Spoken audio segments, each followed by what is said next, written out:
Donc, bienvenue sur cette session où nous allons parler de la réplication. Aujourd'hui, on va parler de la réplication pour des déploiements de grande taille en entreprise. Donc, on va commencer par remercier nos sponsors sans qui cet événement n'aurait pas pu être possible. Donc, merci à eux.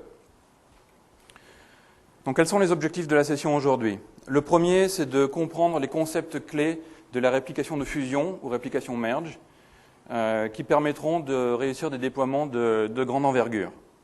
Quand je parle de grande envergure ici, ce sont des déploiements qui vont cibler plusieurs milliers d'abonnés, voire plusieurs dizaines de milliers d'abonnés. Le deuxième objectif est d'identifier les risques qui empêcheront une architecture de tenir la charge quand elle passera en production. Le troisième est d'identifier les actions que vous pouvez mettre en œuvre, vous, directement, pour vous assurer que votre implémentation de la réplication se fera avec succès. Et le dernier objectif est de voir comment on va pouvoir combiner la réplication au sens général. Donc là, on ne parlera plus de la réplication merge. Donc comment on peut combiner la réplication avec Always On, la nouvelle fonctionnalité de haute disponibilité de Disaster Recovery de SQL Server 2012. Donc en gros, en répartition de temps, on va passer 3/4 du temps à présenter les best practices pour les déploiements de réplication de fusion à grande échelle, et en gros 1/4 de la session à parler de la réplication avec Always On. Les points clés à retenir, on va déjà les présenter maintenant et on en reparlera à la fin. Le premier point clé est de s'assurer que les besoins applicatifs sont en ligne avec ce que la réplication a été conçue pour délivrer. C'est-à-dire qu'aujourd'hui, quand on voit des problèmes de réplication chez les clients, on se rend compte qu'il y a toujours un décalage entre ce que les clients attendent de la réplication et ce que la réplication est capable de délivrer. Donc il est important de comprendre ce que la technique peut délivrer, de sorte qu'il n'y ait pas de déception plus tard. Les autres points clés sont liés à la planification. Si vous anticipez que dans l'avenir, votre réplication desservira des milliers d'abonnés, eh bien c'est une information qu'il faut prendre en compte dès la conception de l'architecture de réplication. La réplication a une certaine flexibilité et on peut adapter la topologie de réplication au fur et à mesure de l'évolution des besoins, mais dans une certaine mesure, il y a des actions à prendre dès la mise en route de la création de l'architecture, de sorte que des décisions clés soient prises dès le début. Et le dernier point, et je sais que c'est un point qui est très difficile, c'est que les tests sont clés. Quand je parle de tests, c'est comment vous pouvez vous assurer que la topologie que vous allez déployer va tenir la charge dans votre scénario à vous, c'est-à-dire avec votre charge utilisateur, vos activités d'entreprise. Aujourd'hui, je sais que pour la réplication de fusion, c'est compliqué, mais on a une solution à vous proposer. Je crois que je ne me suis pas présenté au début, donc je vais le faire maintenant. Donc je suis Jean-Yves Devant, je suis Programme Manager à Microsoft Corp. Je suis Programme Manager dans l'engine de SQL Server et je suis responsable de toute la partie réplication, Change Data Capture et Change Tracking. Ça fait 2 ans que j'occupe ce poste et avant j'ai passé une douzaine d'années au support Microsoft en France, donc en Europe, où j'étais ingénieur d'escalade sur ces problématiques ainsi que sur les problématiques de mobilité. Alors au niveau de l'agenda, on va voir 3 parties.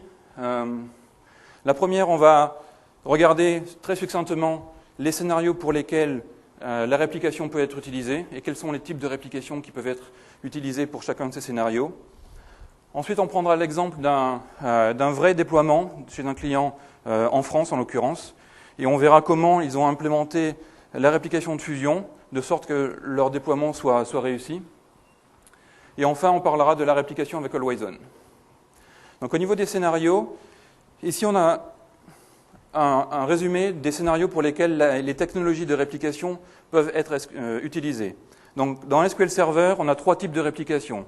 On a la réplication snapshot, qui est en fait la propagation de toutes les données, de toutes les tables à chaque fois que vous synchronisez. La réplication transactionnelle qui propage des transactions, donc c'est juste le delta que l'on propage. Et la réplication de fusion qui, elle, permet la modification de données des deux côtés et est conçu pour fonctionner en mode déconnecté. C'est-à-dire que votre abonné n'a pas besoin d'être connecté en permanence sur le réseau pour que la réplication puisse aboutir à un moment donné. Donc au niveau des scénarios, on a le premier en haut à gauche, qui est plus pour du read-write scale-out, c'est-à-dire qu'on veut découper l'ensemble de données en plusieurs sous-ensembles, de sorte que les applications puissent accéder à une copie des données et éviter que toutes les applications aillent sur la même copie des données. Donc pour ça, typiquement, on va utiliser la réplication transactionnelle, éventuellement la réplication peer-to-peer, qui permet aussi de faire des modifications des deux côtés, mais ça permet d'avoir plusieurs sous-ensembles de plusieurs copies de données. En haut à droite, on a la réplication, le modèle, le scénario déconnecté ou connecté occasionnellement. Typiquement, ça peut être aussi des scénarios de type branch office, où dans un environnement, on peut avoir un site principal et des sites secondaires.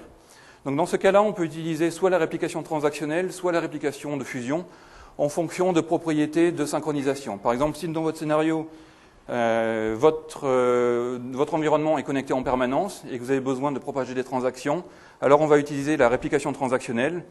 Si c'est un mode déconnecté, comme on peut avoir avec des utilisateurs itinérants, à ce moment-là, on va utiliser la réplication merge.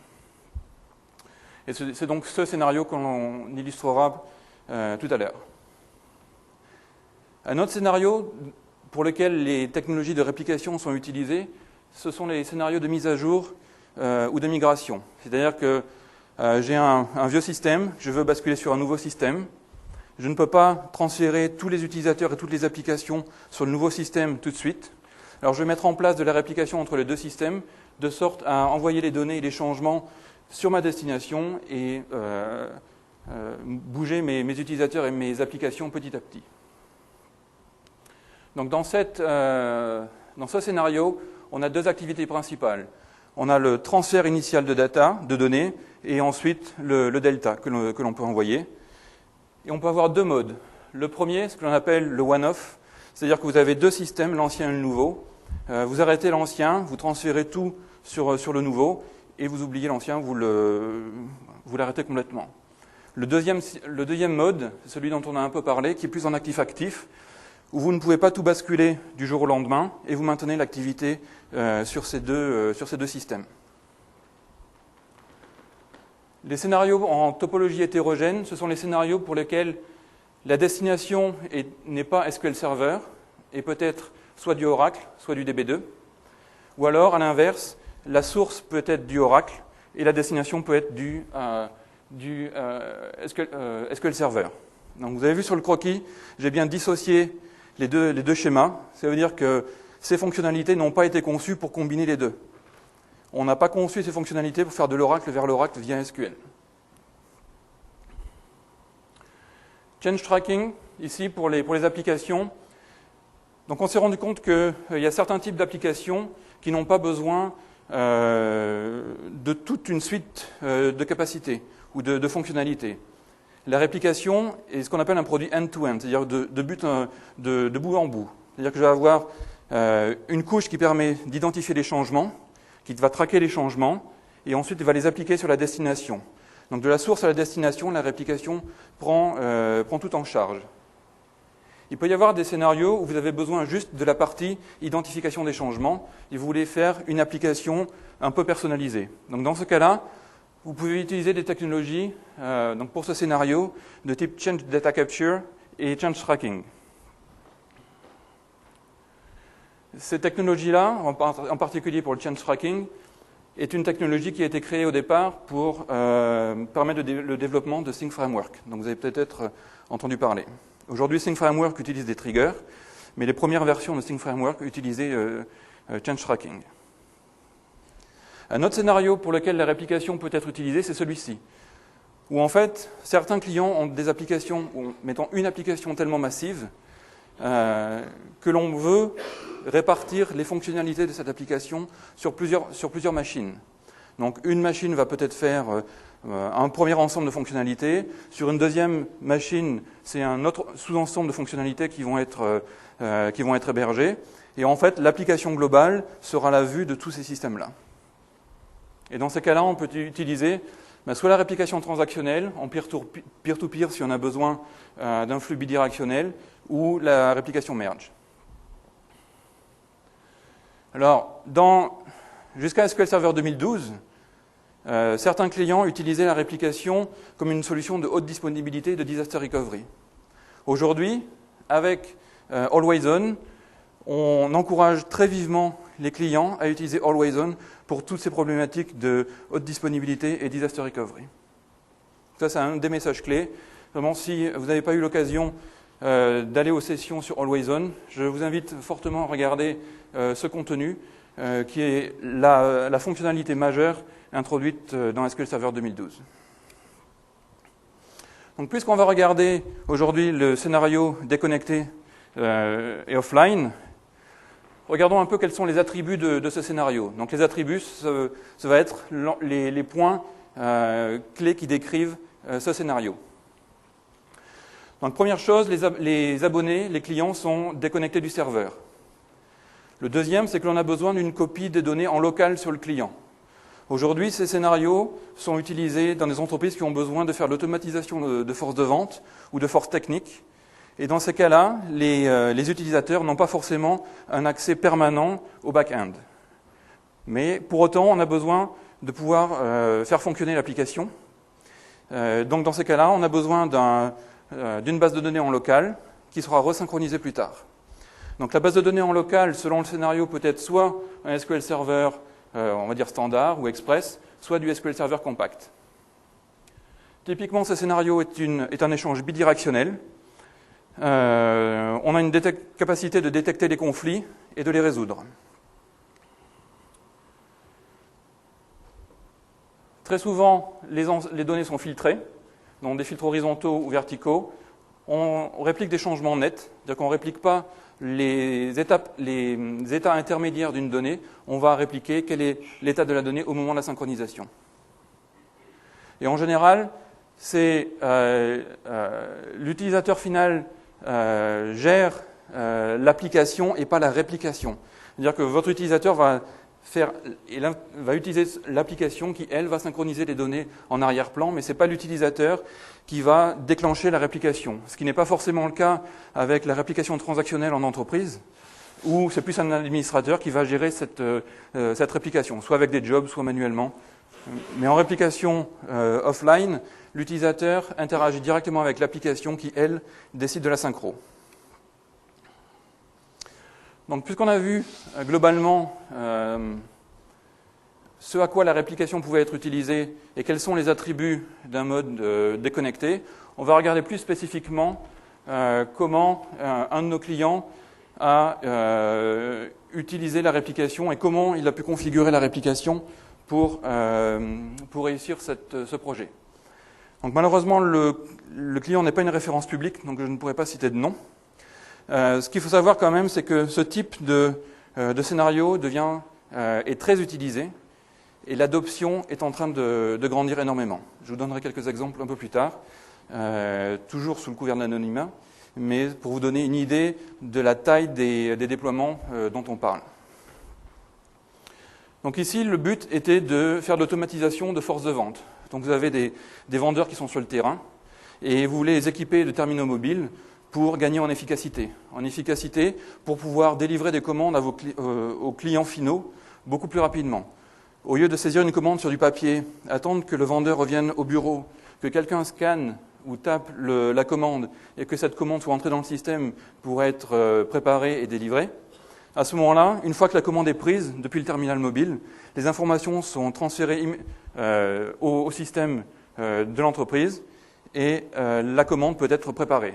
Donc certains clients ont augmenté leur croissance et leurs revenus simplement en réduisant les délais sous lesquels ils pouvaient livrer la marchandise. Donc c'est ce scénario dont on va parler. Donc en quoi la réplication de fusion était une bonne réponse pour eux? Le premier point est qu'ils avaient des milliers d'utilisateurs. Le deuxième point, c'est qu'ils avaient besoin de terminaux mobiles. Et donc, comme on a un SQL Server compact qui tourne sur des terminaux mobiles, naturellement, la réplication pouvait se faire par la réplication de fusion. Ils avaient besoin d'un flux de données bidirectionnel Les données étaient de deux types, des données filtrées et des données communes. Donc c'est quelque chose que la réplication de fusion sait parfaitement gérer. Ils avaient besoin d'appliquer des règles métiers en cas de conflit. Donc quand vous avez deux ensembles de données qui sont déconnectés et qui peuvent être changés à un même instant, ou entre deux synchronisations, potentiellement quand on resynchronise, il peut y avoir des conflits. Donc SQL Server expose deux façons de résoudre des conflits. Soit en utilisant des résolveurs de conflits défauts. Par exemple, c'est celui qui a fait la modification en premier qui gagne, ou celui qui a fait la modification en dernier qui gagne. Ou alors, vous avez la possibilité d'exécuter votre propre code applicatif. Le dernier point était qu'ils avaient besoin d'une bonne interface avec l'ERP dans le back-end. Donc on verra comment on a réussi à faire cette architecture. Donc grosso modo, l'architecture ressemble à ça. Sur la droite, vous avez l'ensemble des terminaux mobiles, et sur la partie centrale, vous avez la topologie de réplication. Sur la partie gauche, vous avez l'ERP dans le back-end de l'entreprise. Donc, on a utilisé le principe de republication, c'est-à-dire qu'au lieu d'avoir tous les abonnés qui attaquent un même serveur central, à ce moment-là, on a éclaté la charge sur plusieurs republishers. Chacun de ces republishers est un abonné de l'éditeur principal, mais en même temps, cet éditeur expose des données pour un sous-ensemble des utilisateurs. Donc cette partie de droite a été implémentée avec la réplication de fusion, et la partie de gauche a été implémentée avec des lots SSIS, dont on parlera tout à l'heure. Donc ces topologies-là, aujourd'hui, sont utilisées chez pas mal de clients partout dans le monde. Donc en France ou en Europe, on a plusieurs clients, et là on parle de déploiement de quelques milliers d'abonnés, donc 3-4 000 abonnés. Et on a plusieurs clients aux États-Unis, où là on parle de déploiement de plusieurs dizaines de milliers d'abonnés. Donc j'ai deux exemples en tête, ça va être 15 000 abonnés ou 40 000 abonnés. Et on est en train de travailler avec une autre entreprise aux États-Unis qui, eux, prévoient de déployer 60 000 abonnés. Donc comme vous voyez, ce que l'on va voir ici, ça s'applique à un client en particulier, mais la recette est la même pour toutes les topologies qui impliquent un déploiement conséquent.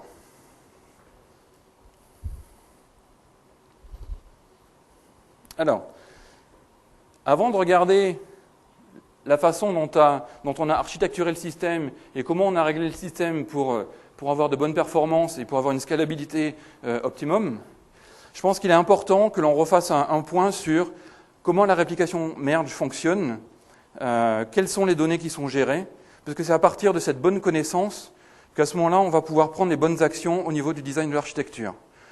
Malheureusement, on voit que dans une très grande majorité des situations où une topologie de réplication va dans le mur ou ne tient pas la charge, très très souvent, la cause, en bout du bout, est que les équipes ne connaissent pas suffisamment le fonctionnement de la réplication et par, on va dire, ignorance entre guillemets, n'ont pas pris les bonnes décisions. Donc l'idée là est pour moi de vous faire un résumé rapide de comment la réplication de fusion fonctionne et de quelles sont les données dont elle a besoin pour fonctionner, parce que ça, c'est clé pour concevoir une topologie qui tient la route. Donc la réplication de fusion permet de synchroniser deux ensembles de données qui ne sont pas forcément connectés à un instant T. Donc on a besoin potentiellement de détecter des conflits et de les résoudre.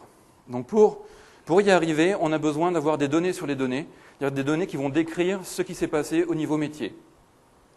Donc on a plusieurs concepts. Le concept de génération. Une génération dans SQL Server, enfin dans la réplication, ça va être un entier qui va identifier un lot de changements. D'accord ? Donc un batch, par exemple. Donc considérez ça que c'est une identité pour un lot de changements. Et ce concept de génération va être l'unité de synchronisation de la réplication. C'est-à-dire que quand je vais synchroniser, je vais changer des générations. Chaque serveur qui participe à la réplication va conserver une trace de quelle génération il a créé, quelle génération il a envoyé à son partenaire et quelle génération il a reçue de son partenaire. Ces générations nous permettent ensuite de traquer ou de déterminer quels sont les changements qui ont eu lieu sur votre base. Donc quels sont les inserts, les updates et les deletes qui ont été faits. On ne traque pas les selects puisque ce ne sont pas des modifications de données. Donc tous les inserts et les updates sont stockés dans une table système qui s'appelle MS Merge Contents, Tous les deletes sont stockés dans une table qui s'appelle msmerge tombstone. Et enfin, on a une table msmerge genhistory qui nous permet de conserver l'historique de quelle génération a été créée quand et par qui.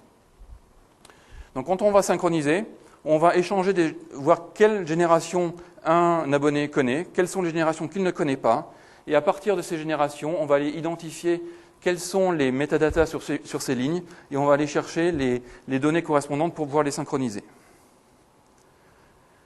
Puisqu'on se trouve dans des situations où on peut avoir plusieurs dizaines de milliers d'abonnés, plutôt que d'évaluer les filtres au moment de la synchronisation, ce que l'on voudrait, c'est donner la priorité à la performance des synchros, c'est-à-dire des synchros plus rapides. Donc pour cela, on va essayer de conserver une trace de quelle donnée appartient à quel abonné. Pour cela, on a le concept de partition, et ces partitions-là n'ont rien à voir avec les partitions au niveau du stockage du SQL Server. C'est un concept logique au niveau de la réplication. Chacun des abonnés va être défini comme une partition que l'on va stocker dans cette table sysmerge partitions. D'accord ? Donc à cette table, pour chacune des lignes, on va avoir l'identité d'un abonné. Si votre abonné, votre device se synchronise avec un hostname ou un username, on va conserver cette information et on va mapper cette information avec une ID de partition que l'on va lier à toutes les générations, de sorte que l'on a une sorte de représentation graphique interne de quelle donnée appartient à quelle partition. Ensuite, on a 3 tables importantes, msmerge current partition mappings. Cette table conserve la représentation de quelle donnée appartient à quel abonné. Donc, quelle ligne appartient à quel abonné. La deuxième, past partition mappings, conserve la trace de quelle ligne appartenait à quel abonné. Donc, j'ai bien dit appartenait. Cette table-là est utilisée lors de delete. Donc, on traque tous les deletes dans cette table-là. Et pourquoi on les traque? C'est que s'il y a un conflit et que le delete est le perdant du conflit, il faut qu'on puisse restaurer la ligne. Donc on va se servir de cette table-là.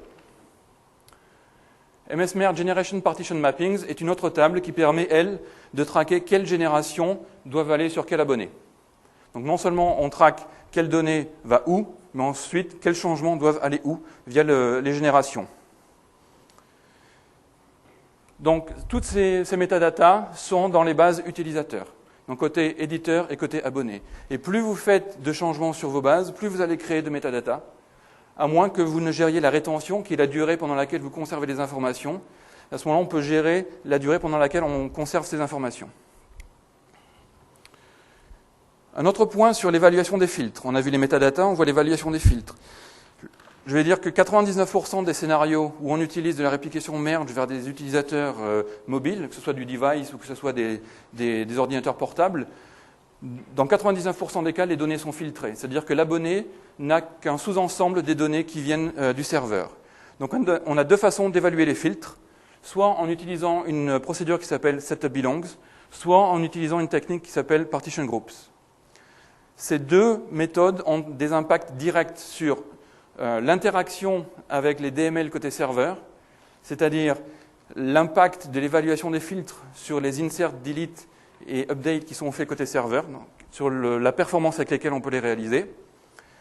Ils ont un impact sur le volume de métadata que l'on crée, un impact sur la pression que l'on génère sur le système côté serveur, sur la durée des synchronisations et sur l'expérience que les utilisateurs finaux, pas les DBA, que les utilisateurs finaux ont de la réplication.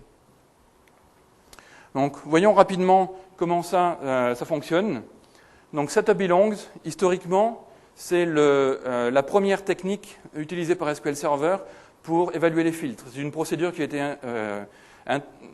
apparue en même temps que SQL Server 7. C'est une procédure stockée qui s'appelle SP-MS setUpBelongs. Avec cette procédure, les filtres sont évalués à la synchronisation. Donc vous faites des changements sur vos bases, un abonné se connecte, et à ce moment-là, on va aller voir parmi tous les changements qui ont été faits depuis la dernière fois qu'il s'est synchronisé, quels sont les changements que l'on doit envoyer à cet abonné. Donc c'est au moment où l'abonné se connecte que l'on va faire l'évaluation des filtres. L'interaction de cette procédure avec les DML côté serveur est faible. Donc l'exécution de cette procédure ne va pas affecter la performance avec laquelle vous pouvez faire vos inserts, vos deletes et vos updates sur le serveur. Par contre, cette procédure va avoir un effet très fort sur l'utilisation de TempDB. Mais une très forte pression sur TempDB, et la pression sera d'autant plus forte que vous avez un grand nombre d'abonnés, beaucoup de données à synchroniser, beaucoup d'abonnés concurrents, c'est-à-dire qu'ils se synchronisent en même temps, une grande période de rétention. Qu'est-ce qu'il peut y avoir d'autre qui impacte la durée? La profondeur des filtres. Ce qu'on appelle profondeur des filtres, c'est quand vous avez un modèle de données, donc vous allez avoir une table parent, une table enfant, une table petit enfant par exemple. Ce qu'on appelle profondeur des filtres, c'est le nombre de tables que l'on doit parcourir avant d'arriver à la table de plus bas niveau. Sachant que chaque lien entre deux tables filtrées est une jointure, on voit que si j'ai 9 tables en profondeur de filtre, pour chaque ligne de chaque table, pour chaque abonné, je vais faire 9 jointures. Et pour chaque branche de mon modèle de données. Donc il est important de voir comment ces procédures-là fonctionnent, parce que vous imaginez bien que si vous avez 2 abonnés, vous faites vos tests avec 2 abonnés dans votre environnement de test, l'expérience va être très bonne. Par contre, quand vous en aurez 15 000 en production, il y a des chances que ça se passe moins bien. Donc c'est vraiment important de comprendre en gros comment ces techniques fonctionnent. Au niveau de Partition Groups est une technique qui permet d'évaluer les filtres au moment où vous faites les mises à jour de données côté serveur. Le principe est qu'on estime que côté serveur, vous avez plus de puissance disponible, vous avez une meilleure capacité à faire évoluer la configuration de votre serveur. Par comparaison à faire évoluer la taille de votre connexion réseau ou la capacité à évaluer des filtres. Donc avec Partition Groups, on évalue les filtres au moment où vous faites les modifications et pas au moment où vous vous synchronisez. De sorte que quand l'abonné arrive pour se synchroniser et récupérer ses données, on sait déjà quelles données doivent aller sur l'abonné et l'abonné n'a qu'à lire le contenu de sa partition que l'on a décrit dans le slide précédent. Donc le gros avantage de cette technique-là est qu'elle permet d'avoir une bien meilleure scalabilité avec plusieurs centaines de synchronisations simultanées. Alors, si on recentre maintenant sur le scénario du client dont on parlait tout à l'heure, de quoi ce client avait-il vraiment besoin? Donc on va avoir 2 axes. Le premier, d'un côté on a les DML côté serveur plus rapides, et de l'autre des synchros plus rapides. C'est soit l'un soit l'autre. D'accord? Donc avec Setup Belongs, on a des DML côté serveur plus rapides, et avec Partition Group, on a des synchronisations plus rapides. L'autre axe est lié à la taille du déploiement. Côté gauche, on a de petits déploiements, quelques dizaines d'abonnés éventuellement, et sur la droite, on a un grand déploiement avec un grand nombre d'utilisateurs concurrents. Quand je dis grand nombre d'utilisateurs concurrents, c'est des abonnés qui se synchronisent en même temps, qui ne sont pas sérialisés. Donc ici, de la même façon, on a Setup Belongs sur la gauche et Partition Group sur la droite. Donc ce client, de quoi il avait besoin? Forcément, il avait besoin de DML rapide et de synchro rapide en environnement massif. Donc on va voir comment on a pu configurer la réplication pour arriver là. Il faut savoir que la configuration de la réplication est toujours un compromis. La réplication est une application au-dessus de SQL Server. D'accord ? Donc, comme n'importe quelle de vos applications, la réplication a besoin de lire des données et de modifier des données dans SQL Server. Donc on a besoin d'un compromis. Donc là, on va voir quelles sont les best practices que l'on a mis en œuvre pour arriver à réussir cette architecture. La première idée est de dédier des serveurs à la solution.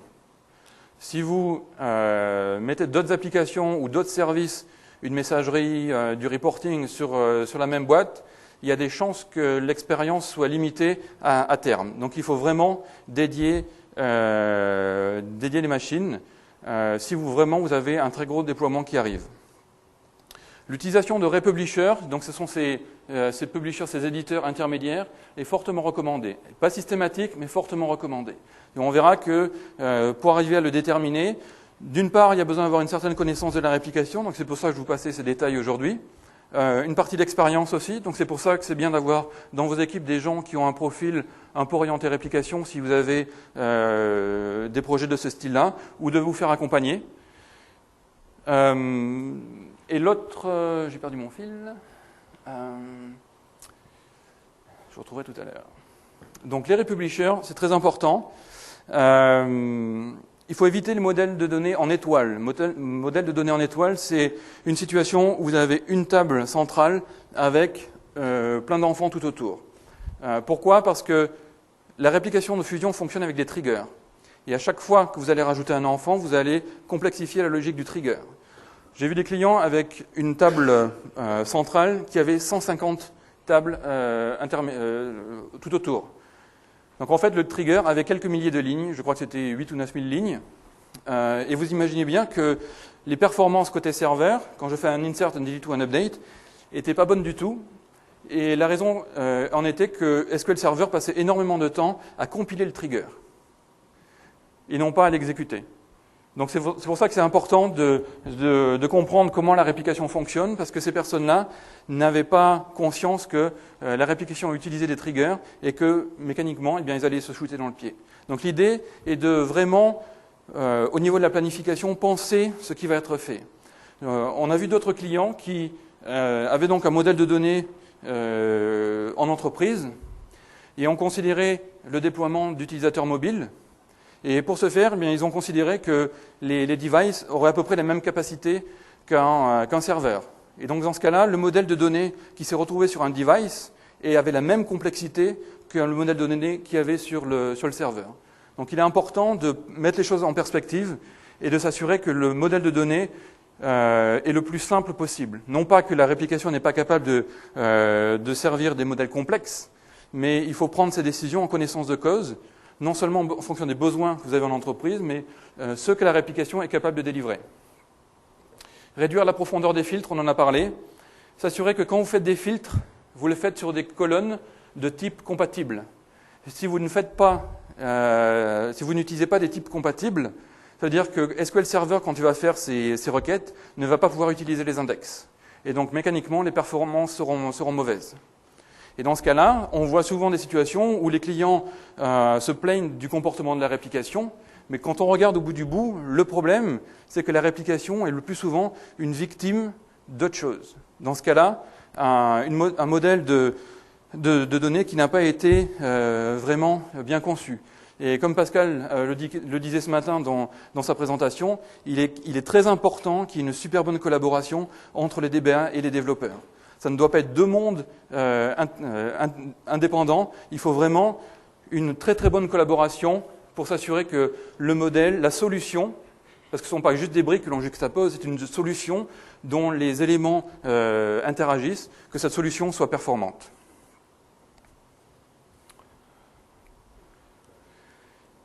Alors, quand on a des milliers d'abonnés, à un moment donné, il faut quand même initialiser ces abonnés. Il faut envoyer le premier lot de données sur ces abonnés.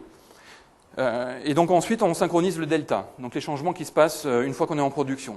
Mais il peut arriver qu'il faille réinitialiser un abonné, c'est-à-dire lui renvoyer certaines données. Donc dans ce cas-là, on a besoin de renvoyer ce qu'on appelle le snapshot, c'est l'ensemble de données initiales. Donc est-ce que le serveur a la capacité d'uploader les changements qui ont été faits sur l'abonné avant de redescendre un snapshot? Mais ce qui est très important, c'est que de savoir que la création de ces snapshots prend pas mal de ressources. Et plus vous avez d'abonnés, plus la création de ces snapshots va prendre de ressources. Quand vous avez 15 000 abonnés, que vous devez définir 15 000 ensembles de données pour chacun de vos abonnés, vous ne faites pas ça à n'importe quel moment. D'accord ? Donc l'idée est d'utiliser une des fonctionnalités de la réplication qui s'appelle les snapshots dynamiques, qui maintenant, à partir de 2008, je crois, est une fonctionnalité par défaut. Snapshot dynamique veut dire que quand on crée l'abonné, on va créer dans MSDB un job qui va être en charge de créer le snapshot pour cet abonné. Et l'idée est d'exécuter ces jobs régulièrement, en avance de phase, à des périodes qui ne correspondent pas au pic d'activité de la production, de sorte que les snapshots soient prêts au cas où il faille réinitialiser un abonné. D'accord ? Réinitialiser un abonné, ça peut venir en cas de, par exemple, un device tombe en panne, la carte mémoire est perdue, il faut renvoyer des données, ou bien un utilisateur, par exemple, tombe malade et reste absent plus longtemps que la période de rétention. Si vous avez une période de rétention qui, par défaut, est à 2 semaines et que vous avez quelqu'un qui est malade pendant 1 mois, eh bien, quand cet utilisateur va vouloir se reconnecter, la publication aura expiré, donc on ne va pas pouvoir resynchroniser cet abonné, et donc il va falloir lui renvoyer un snapshot. Si vous avez plusieurs utilisateurs dans ce cas-là, eh bien, vous allez devoir créer le snapshot de chacun d'eux au même moment, potentiellement en milieu de journée. Donc ça peut avoir un impact très fort sur votre production. Donc l'idée est de créer les snapshots bien avant.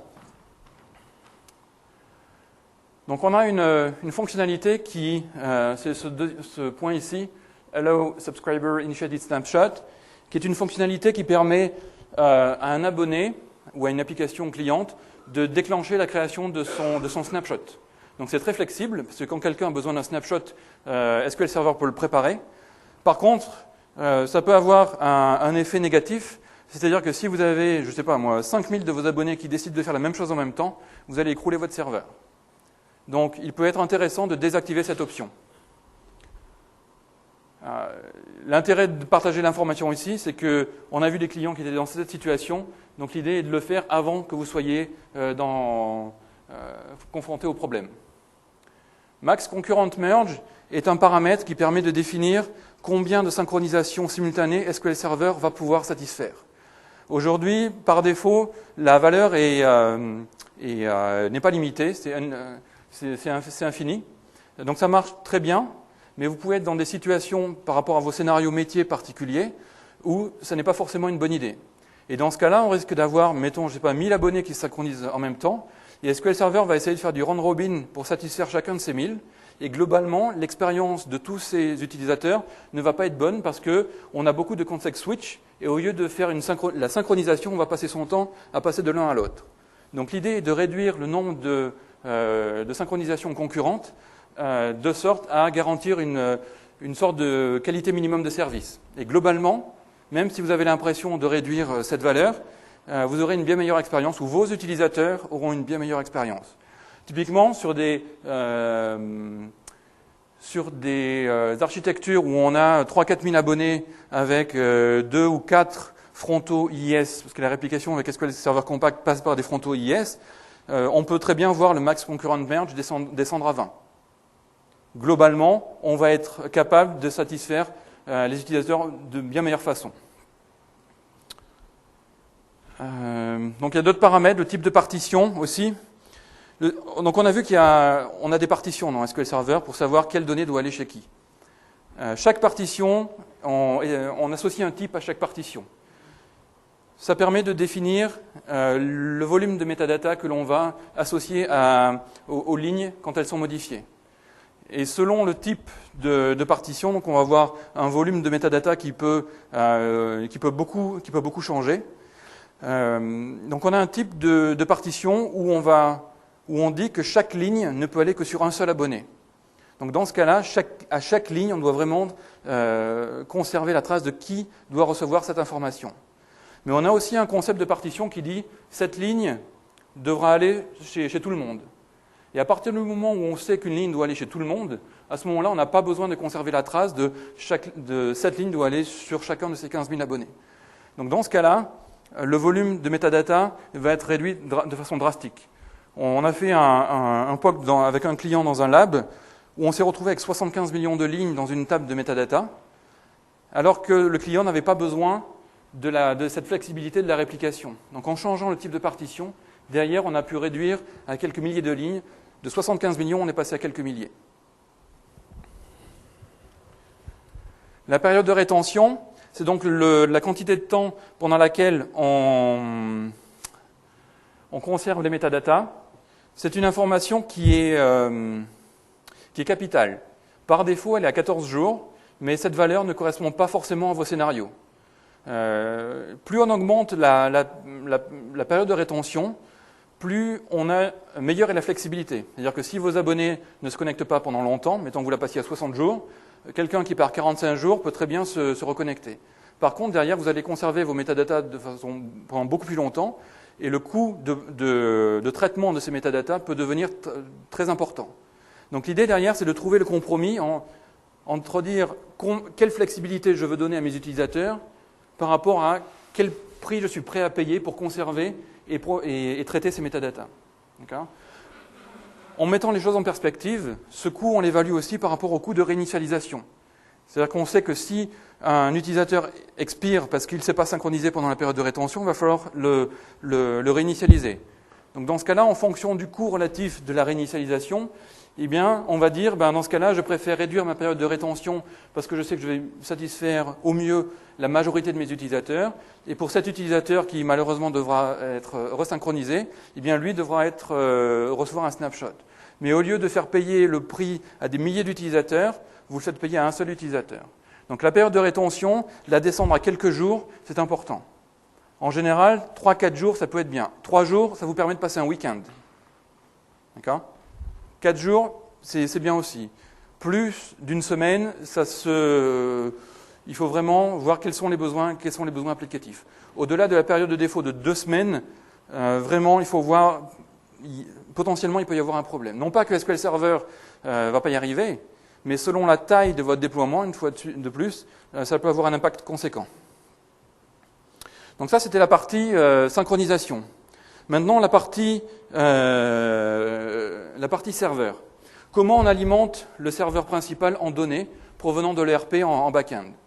Donc le challenge était non seulement d'alimenter l'éditeur en données, mais aussi de faire en sorte que les imports de données soient performants.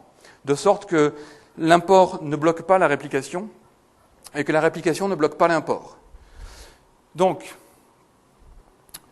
quand on voit que la réplication est une application comme une autre, on se rend compte qu'elle peut générer une situation classique qui est un conflit entre les threads en lecture et les threads en écriture au niveau de l'application. D'accord ? Donc les mécanismes de verrouillage de SQL Server vont entrer en jeu pour la réplication aussi. Donc il faut prendre ceci en considération pour trouver une bonne façon de faire. Dans le cadre de ce client, ce qui a été choisi est la chose suivante, et ce n'est pas quelque chose qui doit être appliqué systématiquement, mais c'est ce qui avait été choisi dans cet exemple. Donc sur la gauche, vous avez le RP, et sur la droite, vous avez l'éditeur principal. D'accord ? Donc ce qui n'est pas dessiné ici, c'est la partie droite ici, avec les republishers et les devices sur la fin. Donc ce qui était fait, c'est que tous les jours, un fichier plat de données était exporté. Ce fichier plat était importé dans SQL Server via un lot SSIS. Ce lot SSIS, donc les données qui étaient importées, étaient processées de la façon suivante. Les données étaient ingérées dans des tables intermédiaires, de sorte à intégrer ces données dans les tables utilisateurs avec l'ordre Transact SQL Merge. Ici, on ne parle pas de la réplication Merge, mais de l'ordre Transact SQL Merge, de sorte que l'on aille modifier que ceux qui avaient été vraiment changés. Une fois que les tables utilisateurs ont été renseignées, ce qui était fait, c'était on faisait un truncate de la table intermédiaire. Pourquoi un truncate ? Parce qu'un truncate est une opération non journalisée, donc vous allez avoir des performances bien meilleures pour supprimer ces lignes.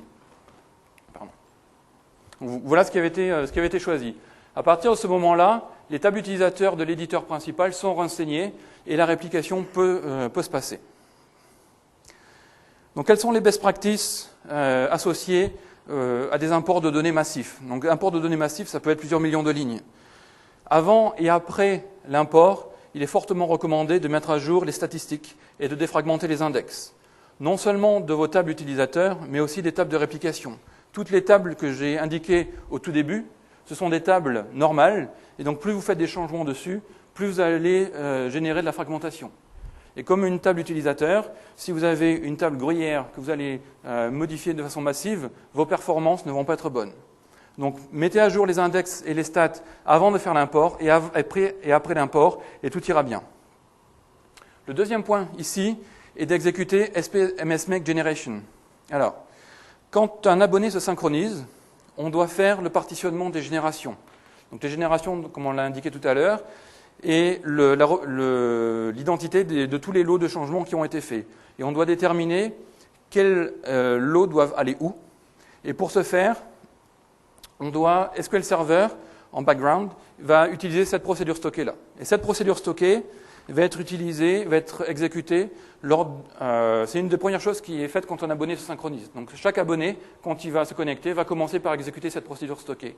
Et cette procédure stockée va regarder toutes les générations qui ont été créées depuis la dernière synchro et va faire le remappage des générations. Donc déterminer quelle génération devait être envoyée à quel abonné. Si vous avez fait un import massif et que vous avez des millions de générations, l'exécution de cette procédure stockée va prendre beaucoup de temps.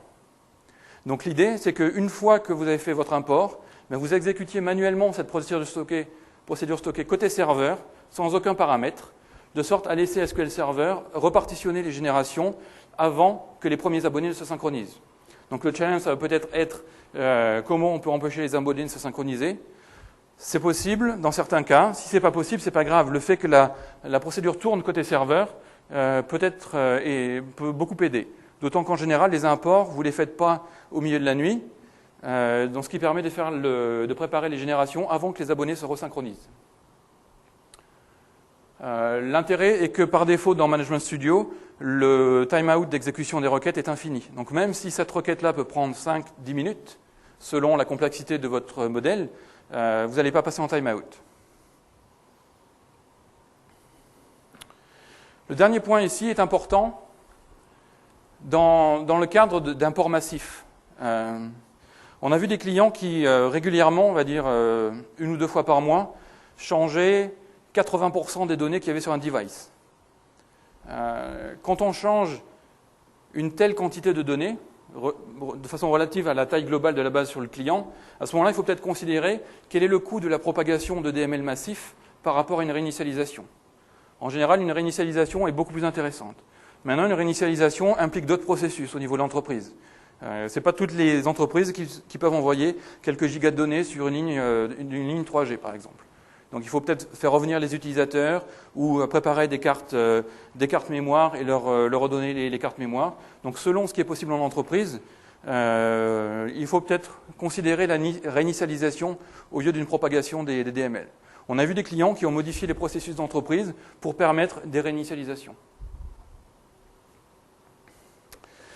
Alors, le challenge de SPM SMAC Generation dans le cadre d'abonnés SQL Server Compact. Donc c'est quelque chose qui est très spécifique, qui en 12 ans je l'ai vu 1 ou 2 fois, mais qui peut arriver. Donc je voudrais vous en exposer ici les aspects techniques. C'est quelque chose de rare, donc ne croyez pas que vous allez forcément entrer dans cette situation, mais la connaissance de ce phénomène peut être très importante. Donc dans le cas de la réplication merge avec SQL Server Compact, donc SQL Server Compact tourne sur un device, un smartphone, un PDA, des devices industriels. La réplication se fait par IIS. Donc au-delà de ce qu'on a vu tout à l'heure où on a un éditeur principal et des republishers, entre ces republishers et les abonnés des devices, on va avoir des serveurs IIS qui vont être les frontaux auxquels vont se connecter les devices. Donc sur IIS, on a des composants de réplication, notamment le reconciler, qui sont instanciés. Ce reconciler, c'est repl-rec.dll, si vous avez la curiosité de regarder, a 2 threads, un worker thread et un polling thread. Donc quand on a fait un DML massif, on va avoir un remappage des générations. Et le remappage de génération, l'exécution de la procédure stockée dont on vient de parler, va se faire via le reconciler ici. Le remappage de génération se fait dans le cadre d'un application lock sur l'éditeur. Application lock, ça veut dire que toutes les ressources vont être lockées de façon globale, de sorte qu'on ait une sorte d'atomicité sur les ressources et qu'il n'y ait pas d'autres applications qui viennent modifier les données dont on a besoin. On sait que dans ce cas-là très précis et assez unique, ce n'est pas systématique, l'exécution de la procédure stockée peut prendre beaucoup de temps. On se rappelle par ailleurs que c'est l'abonné, donc le client, qui a invoqué l'exécution de cette procédure stockée puisqu'il s'est synchronisé. Et donc ce client, lui, est connecté par IIS. On peut se retrouver dans une situation où la connexion cliente, time out. Puisque la connexion client time out, ça veut dire qu'il n'y a plus de lien entre le device et IIS. C'est alors que le polling thread détecte que l'application cliente a disparu, puisqu'il y a eu un time out. Cependant, l'exécution de la procédure stockée est toujours en cours ici, alors qu'il n'y a plus de client. Donc ce que fait le worker thread, c'est qu'il va arrêter l'exécution de la procédure stockée. Et donc tout ce qui a été fait dans la procédure SPM SMAC Generation va être défait. Donc le remappage qui avait été fait sera à refaire. Refaire, c'est-à-dire que Le premier abonné n'a pas pu faire le remappage, c'est le deuxième qui va essayer, mais potentiellement, vous pouvez vous retrouver dans une situation où aucun de vos abonnés ne peut faire le remappage. C'est dans cette situation où on a deux actions possibles. Soit vous augmentez le Internet Timeout, mais à quelle valeur, ce n'est pas forcément prédictible, puisque ça dépend de la capacité de vos serveurs à exécuter la procédure, et ça dépend aussi de la quantité de changements que vous avez importés. L'autre, dont on a parlé, c'est d'exécuter la procédure manuellement sur l'éditeur. De sorte que quand le premier abonné se connecte, les générations seront mappées, donc la procédure va quand même s'exécuter, mais son exécution sera très rapide, et donc la durée de la synchro sera courte. Donc pour ce scénario, il est très important d'anticiper et de tester. Anticiper les performances, les capacités du système à atteindre vos objectifs métiers. Et bien comprendre comment on peut configurer la réplication, mais aussi adapter vos processus d'entreprise pour que globalement la solution soit réussie. Et tout ça, ça peut se faire en testant. Alors aujourd'hui, vous allez me dire comment on peut tester avec SQL Server une réplication à 10 ou 15 000 abonnés. Et c'est vrai que c'est un challenge, et on va parler de quelle approche on peut prendre. Tester, ça veut dire vos scénarios métiers avec la réplication installée. C'est-à-dire pas essayer de faire un insert et voir si la donnée arrive. Non, c'est vous importez vos millions de données et vous voyez si vous pouvez vous retrouver avec toutes vos données sur vos abonnés dans une durée de temps qui correspond à ce que vous attendez pour votre production.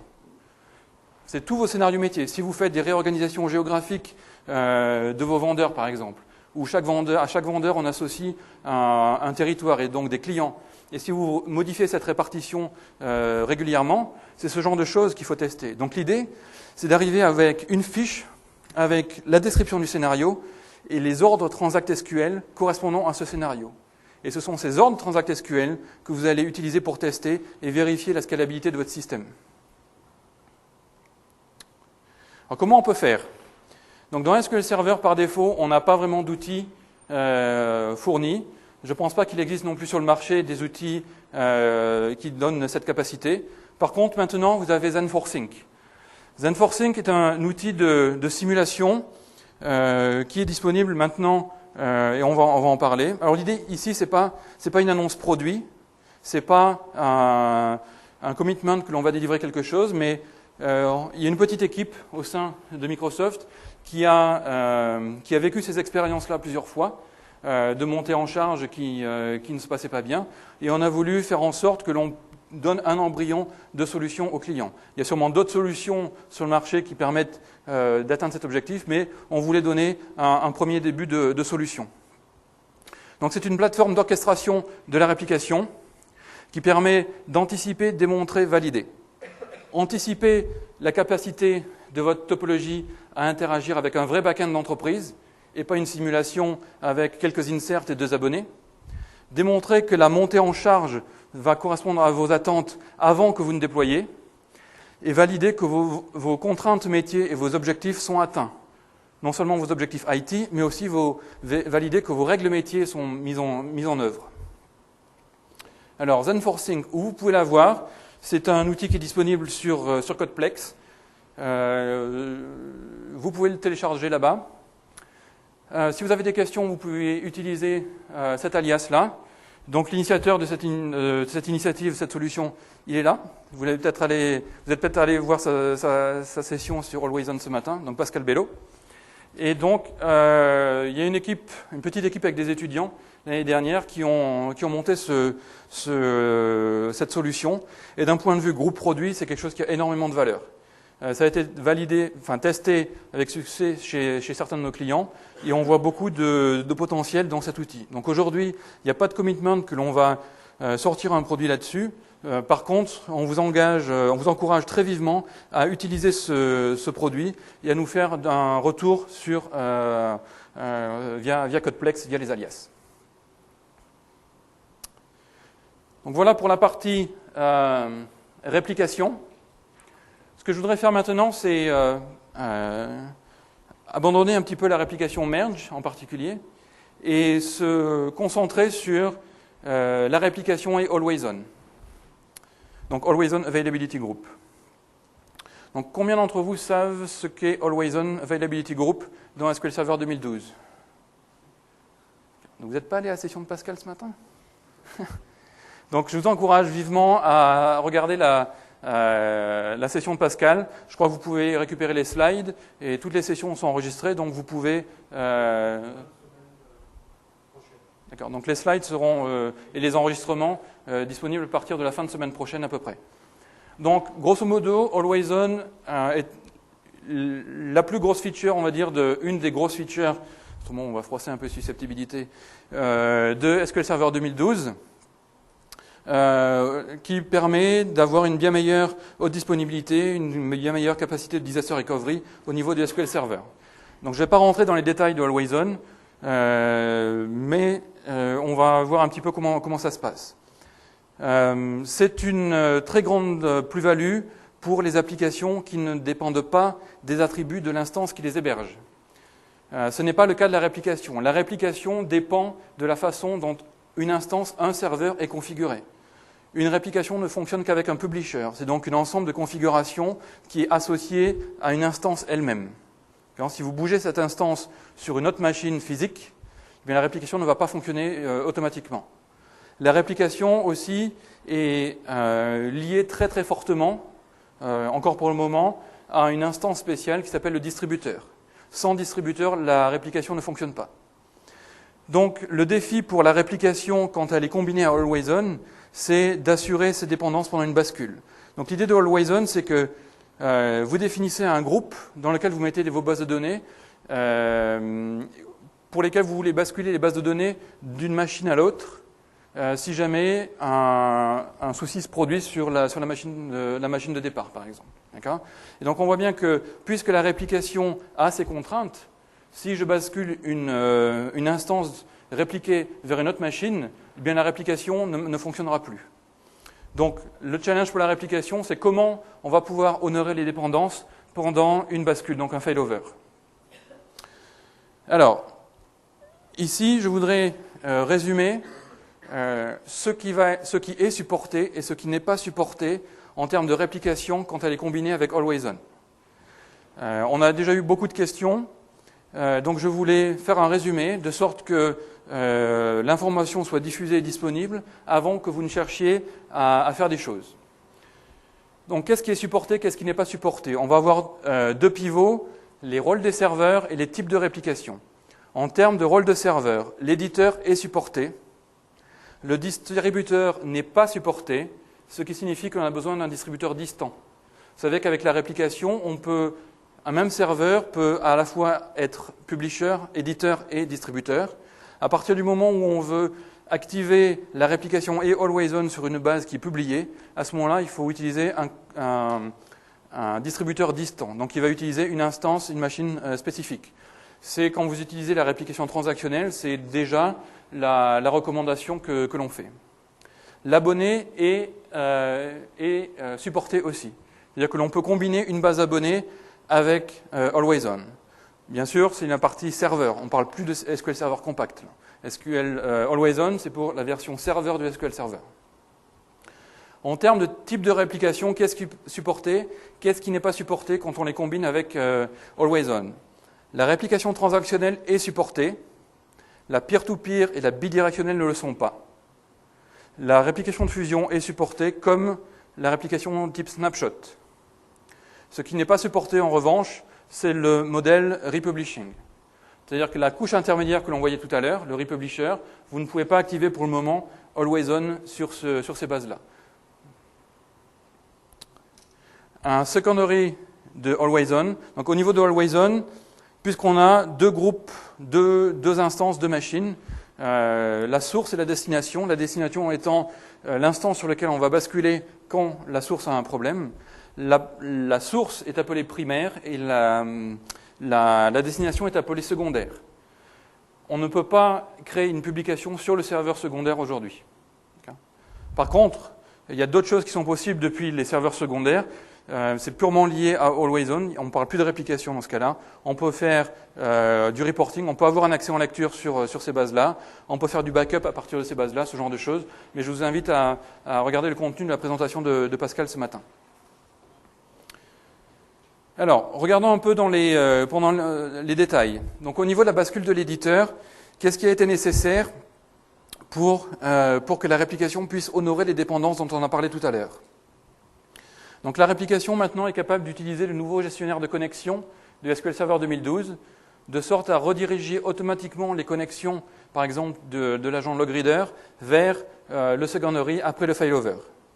Pour cela, on va utiliser le Virtual Network Name, qui est un des concepts que Pascal explique ce matin, qui est donc l'entité virtuelle utilisée par les applications, en gros, pour se connecter, puisque comme un cluster, pour simplifier, comme pour un cluster standard, on ne va pas se connecter à l'instance physique, mais à une instance virtuelle. Et c'est SQL Server qui va se charger de rediriger les connexions vers le nœud physique qui est vraiment actif.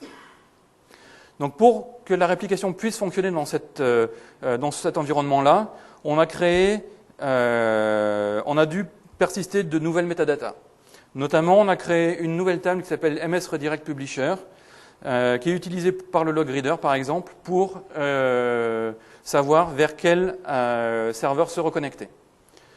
Cette procédure est celle que l'on utilise pour enseigner cette table-là, donc SP Redirect Publisher. C'est là où on va définir si le publisher d'origine n'est pas disponible, comment je peux me resynchroniser. C'est-à-dire que là, dans ce cas-là, on va forcer l'utilisation du Virtual Network Name. Donc, quels changements ont été requis en complément de cela? Alors, donc on est dans une situation où on a une réplication avec un principal, un secondaire et des abonnés. Et l'idée, c'est que si mon principal n'est pas disponible, c'est le secondaire qui prend le relais, et à ce moment-là, les abonnés vont synchroniser sur le secondaire. Donc ce que l'on veut, c'est que le secondaire ait les mêmes données que l'éditeur. De sorte qu'on ne se retrouve pas dans une situation où le primaire aurait un ensemble de données et le secondaire serait en retard. Parce que si on était dans cette situation et qu'un failover se produise, donc que le serveur primaire disparaisse, on se retrouve dans une situation où l'abonné aurait plus de données que l'éditeur. Et donc dans ce cas-là, on aura un problème. Donc par défaut, le LogReader ne va pas récupérer les changements avant que ces changements n'aient été persistés sur le secondaire. Ce matin, Pascal parlait d'un processus qui s'appelle log hardening, to harden les changements. C'est vraiment rendre les changements solides, les committer physiquement sur le secondaire avant que le LogReader ne puisse les récupérer. Donc si on essaie de visualiser un peu comment ça se passe, si ici on représente le journal de transaction en bleu, avec le début du journal de transaction et la fin du journal de transaction, au niveau de Always On, on a deux types de secondaires. On a les secondaires synchrones et les secondaires asynchrones. Quand on a le LogReader, par défaut, va pouvoir récupérer dans le log tous les changements jusqu'à un point qui correspond à l'acknowledge le plus ancien fait par les secondaires, que ce soit des secondaires synchrones ou asynchrones. Donc on peut se retrouver dans une situation où si les secondaires asynchrones mettent plus de temps à appliquer les changements, eh bien le LogReader risque d'être ralenti tant que ces secondaires asynchrones n'ont pas appliqué les changements. Et mécaniquement, on peut augmenter la rétention de la réplication parce que, pas la rétention, mais je ne sais plus le terme, donc la quantité de temps nécessaire à appliquer un changement de la source à la destination. Si on est bloqué par les secondaires asynchrones, on va augmenter cette durée de temps. Donc on aura un trace flag qui va permettre, donc ici en orange, au LogReader d'aller au-delà de cette marque-là et d'aller jusqu'à la marque correspondant au changement confirmé par les secondaires synchrones. De telle sorte qu'on ne soit plus bloqué par les asynchrones s'ils mettent plus de temps. Jamais on ira dans cette zone-là, donc jamais on ira en avant des secondaires synchrones. Donc c'est au niveau de la réplication, en gros, on va avoir le même fonctionnement avec Always On que celui que l'on avait avec Database Mirroring. Ce fonctionnement-là n'était pas très connu, mais il me semblait important de vous le partager aujourd'hui, puisqu'on parle d'Always On. Alors si on regarde plus en détail comment on va configurer l'éditeur et l'abonné avec un availability group, ça se présente de la façon suivante. Donc ici, on a l'éditeur avec son availability group, avec l'éditeur primaire et l'éditeur secondaire. On a donc un distributeur distant, le distributeur n'est pas supporté avec AlwaysOn, et on a les abonnés. Les activités utilisateurs, dans ce cas-là, vont être faites sur l'éditeur. Donc l'idée est que, normalement, les agents de réplication se connectent et travaillent avec l'éditeur primaire. Mais en cas de problème de l'éditeur primaire, à ce moment-là, les agents de réplication vont se connecter directement sur l'éditeur secondaire. Donc comment on va faire? Donc la première chose à faire est de configurer un distributeur distant. La deuxième est de configurer les instances SQL Server qui vont participer à l'Availability Group. Ensuite, créer un VNN. Donc tout ça, ce sont des étapes AlwaysOn que Pascal a expliqué ce matin. Et ensuite, on va ajouter l'éditeur à l'Availability Group, ainsi que la base secondaire. Donc à ce moment-là, SQL Server va savoir que la base publiée fait partie d'un availability group, que le primaire est tel serveur et que le secondaire est tel autre serveur. Et ça, c'est confirmé ensuite par l'exécution de cette procédure stockée dont on a parlé tout à l'heure, où lors de l'exécution, on lui passe comme nom le virtual network name. Donc ça, c'est automatique. D'accord ? Enfin, ce qui est automatique, c'est la bascule lors du failover, que les agents de réplication, au lieu de se connecter sur le primaire, se connectent sur le secondaire. Vous n'avez rien à faire. À partir du moment où le secondaire devient primaire, puisque le primaire a un souci, la réplication bien sûr, il va y avoir une déconnexion, mais la réplication va pouvoir se reconnecter automatiquement sans que vous n'ayez rien à faire sur le nouveau secondaire. Donc comment ça se passe pour l'abonné ? Donc pour le moment, l'expérience que vous avez lors de la bascule de l'abonné n'est pas la même que celle que vous avez lors de la bascule de l'éditeur. Alors les raisons sont purement des décisions de priorisation des tâches. Il a été préféré de développer complètement et à fond la fonctionnalité pure d'AlwaysOn. Et il a été décidé pour l'instant de ne pas fournir exactement la même expérience parce que ça nécessitait beaucoup de travail en plus. Et il avait été donc décidé de délivrer cette expérience pour le moment. Comme pour le support du distributeur, on est conscient que ce sont des besoins importants et on est en train de travailler à voir comment on peut combler la différence plus ou moins rapidement. Donc on est actuellement en train de travailler dessus. On a des prototypes qui tournent, donc on va voir ce que l'on va faire. Donc pour le moment, l'abonné est supporté avec un availability group. Par contre, la bascule n'est pas automatique. Vous allez avoir des actions manuelles à faire. Okay ? Donc ce qui va se passer lors de la bascule d'un abonné va dépendre de votre configuration. Si vous utilisez des abonnés en push ou en pull. Ce qu'on appelle un abonné en push, c'est-à-dire que l'agent tourne sur le distributeur et se connecte sur l'abonné pour pousser des informations. D'accord ? Sur le pull voulant dire tirer en anglais, dans ce cas-là, en pull, l'agent de réplication tourne sur l'abonné et se connecte sur l'éditeur pour récupérer les informations. Donc l'expérience que vous avez lorsque vous combinez un abonné avec AlwaysOn dépend du type d'abonnement que vous avez, push ou pull.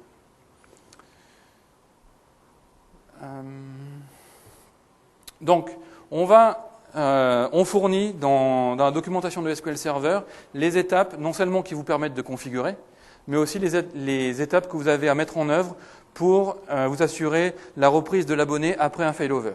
Et ce sont des choses qui peuvent être scriptées et rendues automatiques, mais out of the box, ce n'est pas fourni de façon automatique pour le moment. Donc quand je dis que l'on va documenter tout ça, la documentation est en cours de finalisation et elle sera disponible d'ici à la RTM de SQL Server 2012. Donc si on regarde, comme tout à l'heure, comment ça se passe, donc en haut on a l'éditeur, au milieu le distributeur et en bas l'abonné. Donc quand tout va bien, l'agent de réplication se connecte sur l'éditeur. Et s'il y a un problème, il va falloir que l'on fasse en sorte que l'agent se reconnecte sur l'abonné. Donc pour ça, on va utiliser cette méthode en 3 points. Les 2 premiers sont ici. On utilise le concept de LSN. Un LSN est un Log Sequence Number. Un Log Sequence Number est une ID de transaction qui est reçue par l'abonné. Donc ce que l'on fait, c'est qu'une fois que le failover s'est produit, et donc que l'abonné est arrêté, pour l'instant ça ne synchronise plus, on récupère le LSN de la dernière transaction reçue par l'abonné. Cette information est stockée dans une des tables système qui s'appelle MS Replication Subscriptions, et le nom de la colonne c'est Transaction Timestamp. D'accord ? Une fois que l'on a conservé cette information, l'idée est de supprimer l'ancien abonnement, c'est-à-dire l'abonnement qui était défini sur le primaire, mais qui existe aussi sur le secondaire, puisque tout est répliqué ici. L'abonnement ici, il est défini dans les tables système, enfin dans les tables sysmerge, subscription, des choses comme ça. Ces informations-là sont persistées sur le secondaire. Mais ces informations sont liées à un nom de serveur physique qui correspond au serveur qui n'existe plus. Donc ce que l'on fait, c'est que la deuxième étape ici, c'est de supprimer le vieil abonnement. C'est-à-dire, sur cette machine-là, l'abonnement qui correspondait au primaire qui vient d'avoir un problème. D'accord ? Pour faire ça, on utilise cette procédure stockée. Une fois que ça c'est fait, on va recréer un abonnement, cette fois-ci dédié à cette machine-là, mais on a un moyen de le faire sans avoir à requérir un snapshot, sans avoir à faire une réinitialisation, sans avoir à faire un backup et restore de l'éditeur. Pour faire ça, quand on crée l'abonnement, on va utiliser ces informations-là qui vont dire à SQL Server comment il doit initier l'abonnement. À cette étape-là, cette base-là a toutes les informations qui avaient été reçues par celui-là. D'accord ? Donc, en fait, on a juste à rétablir une connexion, on a juste à rebrancher les tuyaux. Et pour faire ça, on dit qu'on réinitialise à partir d'un LSN, et à partir de quel LSN ? Le LSN que vous avez mis de côté à la première étape. Et à partir de là, l'agent de réplication va reprendre. Mais comme vous pouvez le voir, ces étapes-là, finalement, il n'y a rien de sorcier. C'est vrai qu'on ne fournit pas pour le moment une automatisation du processus. On aimerait bien pouvoir le faire. Pour l'instant, ce n'est pas disponible, mais on peut très bien scripter ça et le rendre plus ou moins transparent et automatique. Donc voilà au niveau de ce que je voulais partager aujourd'hui pour Always On. En résumé, les objectifs de la session étaient donc d'avoir une meilleure compréhension des concepts clés de la réplication de fusion, d'identifier les actions que vous pouviez implémenter, des updates statistiques, des recréations, des rééquilibrages d'index, l'exécution de ces procédures stockées manuellement, SPM, SMAC Generations, et les autres procédures qui permettent de faire la bascule de l'abonné. On a appris à combiner la réplication avec Always On. Et les points clés à se souvenir sont ceux-là. S'assurer que ce que vous attendez de la réplication est en ligne avec ce pourquoi elle a été conçue. La planification est clé, c'est-à-dire qu'il vous faut essayer d'anticiper au maximum quelle va être votre topologie de réplication, vos besoins à l'avenir. Et les tests sont clés. Vraiment, les tests sont capitaux. Vraiment, on vous encourage fortement à aller tester Zenforcing que vous pouvez avoir gratuitement sur Codeflex. Et un autre point sur lequel je voudrais vraiment insister, puisqu'aujourd'hui on vient nous parler d'une situation où manifestement les connaissances en entreprise sur ces problématiques, sur le fonctionnement de la réplication ne sont pas suffisantes et ont contribué à une situation. Il est important que les personnes qui conçoivent la solution et qui la mettent en œuvre soient formées. Ce n'est pas un coût, c'est un investissement qui réduira les coûts d'exploitation lorsque ce sera en production. Voilà, je vous remercie pour votre attention et je crois qu'on devait finir à 18h30 et ça ne devrait pas être trop mal au niveau du timing. Merci.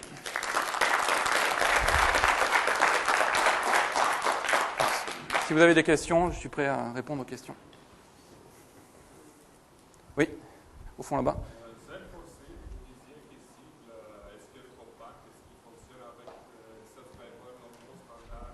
Pas pour le moment. Pas pour le moment. Mais partagez-nous du feedback dessus.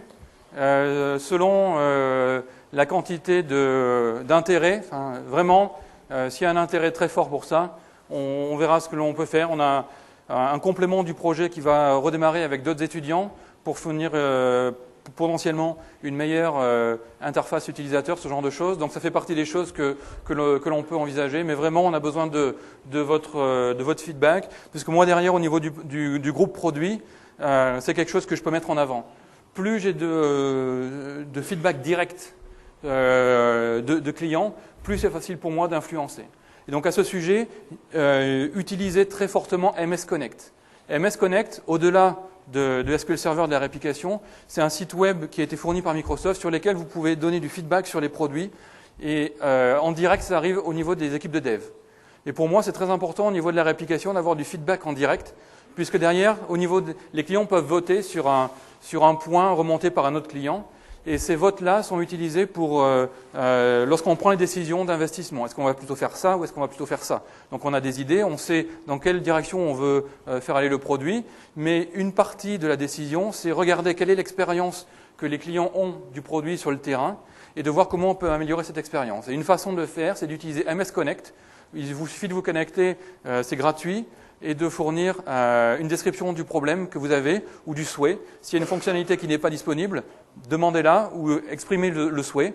Donc ce n'est pas un commitment que l'on va fournir cette fonctionnalité, mais en tout cas, ça donne une visibilité du besoin. D'autres questions? Oui. C'est quoi vraiment à cette session-là? La date de sortie pour la RTL? La première partie 2012. Je crois que la date n'est pas encore publique, donc dans plus trop longtemps. Là, il y a la RC0. C'est pour avoir un ordre d'idée. Et la RC0 n'est pas go live en fait? La RC0, je crois qu'elle est. Je sais pas trop quelle est la politique là-dessus. Je crois que les clients TAP sont les clients qui sont en preview, qui tournent dessus. Nous, en interne, au niveau Microsoft, on tourne dessus aussi. Mais je ne sais pas exactement, je ne connais pas vraiment les conditions d'utilisation. Donc regardez sur le site web SQL Server et je pense qu'il doit y avoir des informations complémentaires là-dessus. Une question? Justement, ouais, sur la partie failover dans le cas d'une bascule. Parce que moi j'avais déjà mis en application ça en dernier mois sur 2005. Et donc c'est directement le log reader qui a l'option failover partner en fait bascule. Ouais. Donc là le passage a été fait sur Horizon. Oui. Donc au niveau de la distribution aussi, par exemple, on va prendre un cas critique, je laisse le failover partner sur mon vieux profil de log reader. Alors, donc ça veut dire qu'on est dans une situation où la réplication continue à utiliser d'anciens paramètres. Dans ce cas-là, je ne sais pas vous répondre comme ça. Si vous avez une carte, je prends le point et puis je vous enverrai la réponse. Je n'ai pas la réponse en tête comme ça. De toute façon, je pense que le failover partner ne sera pas utilisé parce que, et donc potentiellement ça ne va pas interagir parce qu'on va provisionner le nom du Virtual Network Name et que si le primaire n'est pas accessible, on va utiliser le Virtual Network Name. Donc en ce moment-là, on va aller directement sur le secondaire. Je pense qu'on ne va pas utiliser le paramètre Alternate Synchronization Partner. Mais il faudra que je valide. Je ne suis pas certain sur ce point-là. Pardon? Il va détecter l'otage, donc va essayer de basculer. Pardon, je n'ai pas compris. Il va détecter l'otage de log reader, donc va essayer de basculer avec sa chaîne failover partner. Non, c'est au niveau de la logique dans le code. À mon avis, c'est ce qu'il faut que je vérifie. Je pense que l'utilisation du Virtual Network Name va prévaloir sur le fait qu'il y a on va dire un vieux paramètre qui traîne. Mais il faudra que je valide. Là, je n'ai pas la réponse certaine en tête. Donc, si vous avez une carte ou si vous voulez me laisser votre mail, je pourrais vous donner la. Ah oui, j'ai pas vu. Donc, tu peux m'envoyer un mail. J'ai une question, mais après. Okay. Rien à voir avec. D'accord. D'autres. Oui. À peu près à combien de subscribers il faut commencer à penser au republishing? Il n'y a pas. c'est très variable. C'est là où c'est difficile. Il n'y a pas de réponse magique. C'est pour ça qu'on met en avant l'utilisation de ZenForSync, parce qu'il faudrait que vous ayez une approche itérative sur les tests pour voir. On a vu... c'est très difficile à dire. Un serveur peut très bien servir plusieurs centaines d'abonnés. On peut très bien avoir la même quantité d'abonnés et avoir besoin de republishers. C'est variable. Ceci dit, c'est pour ça que des tests sont vraiment fortement encouragés pour voir un peu comment se comporte le système dans votre configuration. Parce qu'il y a des bases de données qui ont un schéma qui est très simple, et donc plusieurs centaines d'abonnés simultanés sur une seule machine, ça va très bien. Mais des modèles de données où il y a des centaines de tables, où la profondeur des filtres est de 10, dans ce cas-là, il va falloir éclater la charge. Donc vraiment, il n'y a pas de réponse magique. Ça dépend aussi de votre période de rétention, parce que plus on garde d'informations à l'intérieur du système, plus il va falloir de ressources pour les traiter. Ça dépend quel est l'impact des importations ou des changements au LTP qui se passent sur votre système. Ça dépend du profil de synchronisation de vos abonnés. Est-ce que les synchronisations des abonnés sont distribuées sur une plage de 24 heures, ou est-ce qu'il y a vraiment des pics, par exemple un début de tournée le matin à 8 heures du matin et un retour de tournée à 18 heures. En fonction, si vous avez une charge qui est étalée sur 24 heures, vous n'avez pas forcément besoin de republisher. Par contre, si vous avez 2 pics d'utilisation en début de journée et en fin de journée, rien que ça peut nécessiter l'utilisation de republisher, non pas sur une utilisation globale, mais parce que vous avez des scénarios spécifiques de pointe de charge. Oui. Est-ce que ZenForSync permet de travailler uniquement sur la réplication par fusion? Oui. Parce que moi, ce qui m'intéresse notamment, c'est d'estimer la charge sur la transactionnelle.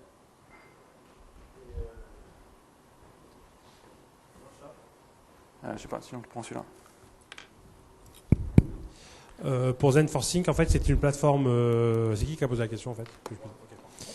Pour ZenForSync, c'est une plateforme extensible qui, au départ, a été prévue. Alors, c'est une plateforme extensible. On peut écrire des composants dedans pour étendre ce qu'on est capable d'orchestrer dans ZenForSync. Mais comme elle a été prévue au départ, elle a été pensée pour le scénario merge, on fournit les composants merge par défaut.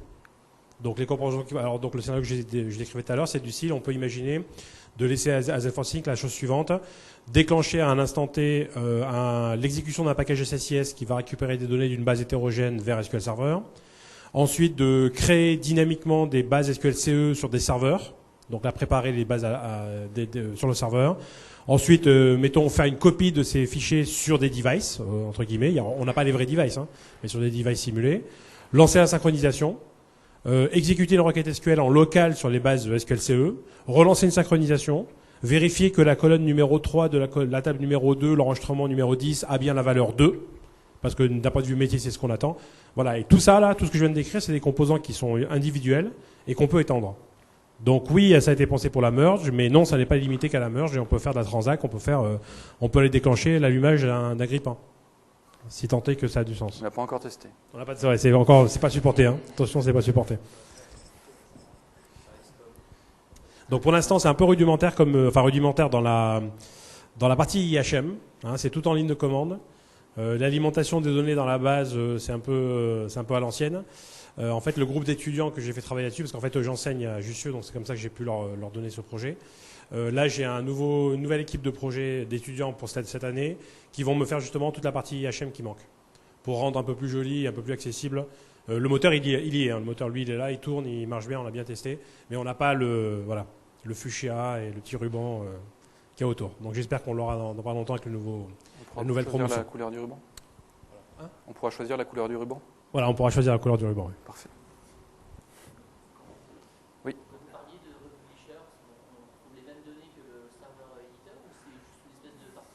Ça dépend. Il y a plusieurs modèles possibles. On peut très bien avoir les mêmes données qui sont donc complètement recopiées, comme il peut y avoir très bien un partitionnement. Certains clients font du partitionnement géographique sur la mais il peut y avoir quand même un minimum de données communes. Donc, grosso modo, on peut avoir 80% de données dédiées à une certaine région, mais un minimum de données communes, de données paramètres ou donc ça dépend. C'est pas une obligation d'avoir l'un ou l'autre.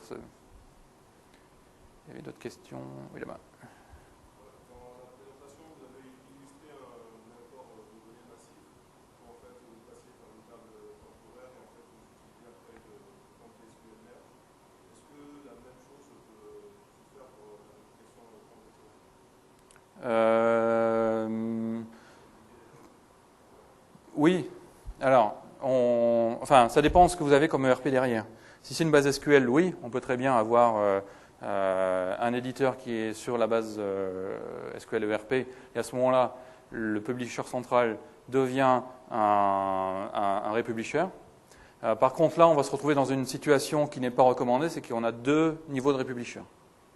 Mais dans le cas où vous voulez faire la réplication transactionnelle entre le back-end et l'éditeur principal, à ce moment-là, on ne recommande pas l'utilisation du republisher. Ça dépend un peu de votre modèle. Et La question serait plus, est-ce que pour les apports de données massives en transactionnel, est-ce qu'on peut utiliser en fait la même méthode, c'est-à-dire juste d'apporter les données dans une table temporaire, faire un merge? Ah oui, oui. La réplication n'a pas conscience de l'utilisation qui est faite d'une table. Donc, si vous dites que si vous configurez la réplication de telle sorte que la base cible, la table cible, la table abonnée n'est pas la table de production, mais une table intermédiaire, il n'y a pas de souci.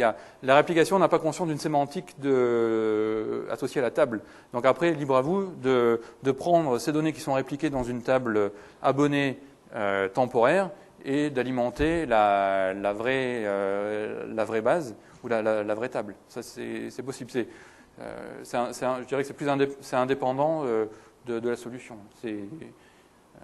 Oui, c'est possible. Du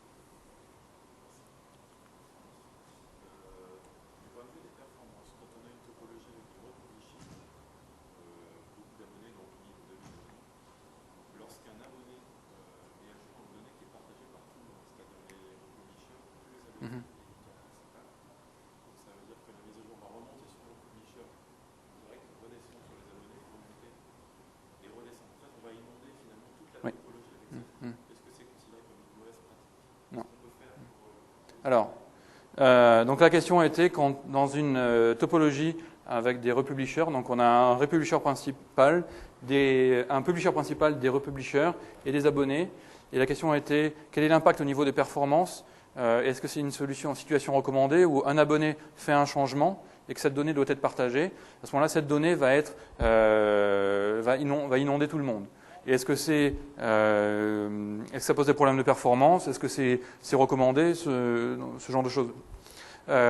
Donc oui, effectivement, selon le type de partition, donc de toute façon, la donnée va remonter, à moins que vous ne traquiez pas les changements côté client. Et par défaut, on va traquer les changements côté client, donc là, le changement va remonter, effectivement, au niveau du republisher et au niveau du publisher central. Le republisher va commencer à renvoyer la donnée vers ses abonnés, et ça n'est qu'à partir du moment où l'éditeur central a reçu l'information qu'il va la partager avec ses autres republishers qui vont, eux, la partager avec les abonnés. Donc si c'est votre scénario métier où vous avez besoin que cette information aille chez tout le monde, alors à ce moment-là, il n'y a pas de souci. Et la performance, il n'y a pas de notion de performance particulière à ce niveau-là. On sait qu'au niveau de la réplication, les données vont converger à un moment donné. Donc c'est un système distribué, potentiellement plusieurs dizaines de milliers de machines, donc ça ne va pas être du temps réel. Ça va aller très vite, mais ça ne va pas être du temps réel. Maintenant, si vous ne voulez pas que l'information soit redispatchée partout, à ce moment-là, en fonction du type de partition que l'on définit, on va définir ce qu'on a expliqué tout à l'heure, qu'une ligne n'appartient qu'à un seul abonné. Donc dans ce cas-là, on ne va pas forcément réinonder tout le monde. Par contre, l'information va quand même remonter sur les éditeurs, puisque l'éditeur central, lui, est quand même garant de l'ensemble des données. Donc l'information va remonter jusqu'à lui, mais ne va pas forcément redescendre vers tous les autres abonnés si vous avez configuré la réplication pour qu'elle ne le fasse pas. Donc ça dépend vraiment du scénario métier. Après, si c'est un problème, ça, d'inonder de cette manière-là, ça veut dire qu'il faut faire une branche de code différente et faire en sorte que l'abonné, au lieu de mettre à jour en local la base de données, qu'il appelle par exemple un web service directement sur le publisher d'origine et que ça redescende proprement chez tout le monde. Ça, on l'a vu chez certains clients. Enfin, l'utilisation de web services en complément de la réplication sont des choses que l'on a contribué à mettre en place parce qu'il y avait un besoin métier spécifique. Donc vraiment, il faut construire autour de ce que la technologie est capable de délivrer et pas espérer que la technologie va délivrer ce dont on a besoin. C'est pour ça que je voulais vraiment insister pour vous expliquer comment ça fonctionne. Bon, on est allé vite, hein, en résumé, et ce que vous pouvez en attendre pour que, grosso modo, vous ayez en tête ce que vous ne devez pas en attendre et que vous créiez l'architecture ou les composants qui permettent vraiment de délivrer ce dont vous avez besoin. D'autres questions ? Oui. Est-ce qu'avec SQL Server 2012, on va avoir apparaître plus tard des features qui permettent de délivrer de la réplication compressée à travers des réseaux avec plus besoin des données plus facilement sur des gros volumes, ou est-ce qu'on reste sur des flux TDS ordinaires qui sont limités sur des réseaux à forte latence? D'accord. Alors, donc la question a été au niveau de la compression, est-ce qu'on aura des fonctionnalités de réplication qui permettent d'échanger des données répliquées de façon compressée et ça devient pertinent quand on voit l'augmentation du volume de données qui transite. Donc, pour l'instant, avec SQL Server Compact, on peut déjà répliquer de façon compressée. Donc au niveau de l'application sur SQL Server Compact, il y a une propriété, je n'ai plus le nom en tête, Compression Level, qui permet de définir quel est le niveau de compression que l'on veut utiliser. Et là, ça va compresser les transmissions entre le client et IIS. Okay. Ensuite, au niveau SQL Server pur, pour le moment, on n'a pas de compression TDS. Mais comme j'ai dit tout à l'heure, utilisez MS Connect et faites-nous connaître vos souhaits et ce sera considéré. Mais vraiment, utilisez Connect. C'est vraiment un super forum. Ça arrive directement sur les programmes managers au dev. Et ça permet vraiment de rendre visible un besoin. Je peux très bien remonter votre souhait et on a déjà des idées là-dessus, mais plus on a de demandes clients, plus c'est facile de définir la priorité de qu'est-ce qu'on devrait faire en premier. Donc voilà, n'hésitez pas à partager ce souhait. D'autres questions ? Non ? Bon, eh bien, merci pour votre attention. Bonne fin de soirée. Au revoir.